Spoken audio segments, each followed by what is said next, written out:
তোমাদেরকে ক্ষমা করবেন আর তোমাদের জন্য এমন জান্নাত দিবেন যেই জান্নাত আকাশের বিশালতার জমিনের বিশালতার মতো। এই বিরাট জান্নাত তোমাদেরকে দিবেন।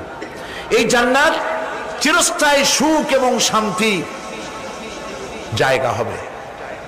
মাসালুল জান্নাতিল্লাতী উইদাল মুত্তাকুন ফিহা আনহারুম মিন মাইন গায়রি আসিনিন ওয়া আনহারুম মিন লাবানিন লাম ইয়াতাগায়্যার তা'আমুহু। আল্লাহ পাক বলছেন জান্নাত আল্লাহ পাক ওয়াদা করেছেন মুত্তাকীদের জন্য। আল্লাহ পাক জান্নাত দিবেন যে জান্নাতের ভেতরে রয়েছে মধুর প্রস্রবণ, রয়েছে দুধের প্রস্রবণ, রয়েছে সেখানে স্বচ্ছ পানীয় পানির প্রস্রবণ রয়েছে।